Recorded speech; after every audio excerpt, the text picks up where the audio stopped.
অন্তর্বর্তী সরকারের তথ্য ও সম্প্রচার এবং ডাক, টেলিযোগাযোগ ও তথ্য প্রযুক্তি মন্ত্রণালয়ের উপদেষ্টার দায়িত্ব থেকে পদত্যাগ করেছেন মোহাম্মদ নাহিদ ইসলাম।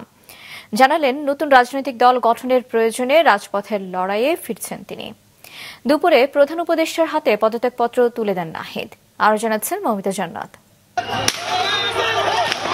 জুলাই আগস্ট গণ অভ্যুত্থানে ব্যাপক দমন-পীড়নের মাঝেও অবিচল নেতৃত্ব দেওয়া ছাত্র সমন্বয়কদের মধ্যে অন্যতম একটি নাম নাহিদ ইসলাম।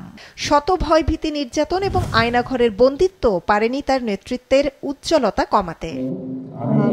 অভ্যুত্থান পরবর্তী সময়ে ছাত্র জনতার প্রতিনিধি রূপে উপদেষ্টা হিসেবে শপথ নিয়েছিলেন রাজপথের আন্দোলনে নেতৃত্ব দেওয়া নাহিদ ইসলাম।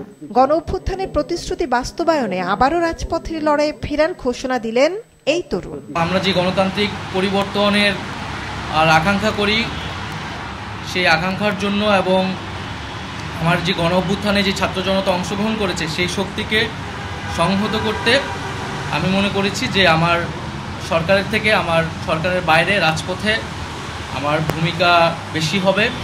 দুপুরে প্রধান উপদেষ্টার বাসভবন ও কার্যালয়ে উপদেষ্টাদের এক অনানুষ্ঠানিক বৈঠকে যোগ দিয়ে প্রধান উপদেষ্টার হাতে পদত্যাগপত্র তুলে দেন নাহিদ। পরে প্রধান উপদেষ্টার প্রেস উইংয়ের সদস্যদেরকে সাথে নিয়ে সংবাদ সম্মেলনে জানান, নতুন রাজনৈতিক দলে যোগ দিতেই তার এই সিদ্ধান্ত। 6 মাস খুবই কম সময়, তারপরও আমি চেষ্টা করেছি। আমার কাজ আর ফলাফল সেটা জনগণ মূল্যায়ন করবে। তো আজকে থেকে মূলত আমি সরকারের কোনো দায়িত্বে নেই। নতুন যে রাজনৈতিক শক্তি এবং দল গঠন হচ্ছে, আমি সেখানে অংশগ্রহণ করতে আমার অভিপ্রায় আছে এবং জনগণের সাথে মিশে আবারও জনগণকে ঐক্যবদ্ধ করা এবং আমাদের যে গণঅভ্যুত্থান এর যে প্রতিশ্রুতি সেটা বাস্তবায়নে মাঠে থেকে কাজ করার লক্ষ্যেই আমি সরকার থেকে পদত্যাগ করছি। জানান, আমলাতান্ত্রিক জটিলতা, পুলিশের নিষ্ক্রিয়তা সহ নানা প্রতিবন্ধকতার কারণে এখন পর্যন্ত অন্তর্বর্তী সরকার জনগণের প্রত্যাশা পূরণে সক্ষম হয়নি। তবে দ্রুতই আইন শৃঙ্খলার উন্নতি এবং দ্রব্যমূল্য নিয়ন্ত্রণে আসবে বলে তার প্রত্যাশা। আমলাতান্ত্রিক জটিলতা ছিল, আমরা এসে এই ব্যুরোক্রেসিকে যেভাবে পেয়েছি, এখানে পুলিশ যে তার আত্মবিশ্বাসের ঘাটতি হয়েছে আন্দোলনের পরে, এবং একই সাথে এখানে এই জুলাই গণহত্যাকারীদের, জুলাইয়ের যারা গণহত্যাকারী তাদেরকে গ্রেফতারের বিষয়টা, বিচারের বিষয়টা, সেই বিষয়ে আমাদের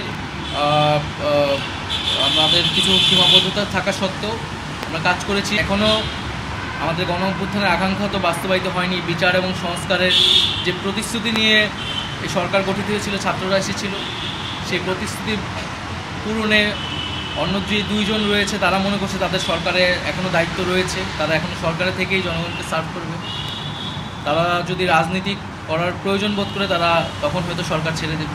নতুন রাজনৈতিক দলে কোন পদে অভিষিক্ত হচ্ছেন সে বিষয়ে জানতে শুক্রবার পর্যন্ত অপেক্ষা করতে বলে পতাকাবিহীন গাড়িতে যমুনা ত্যাগ করেন নাহিদ। মৌমিতা জান্নাত, মাছরাঙা সংবাদ, ঢাকা।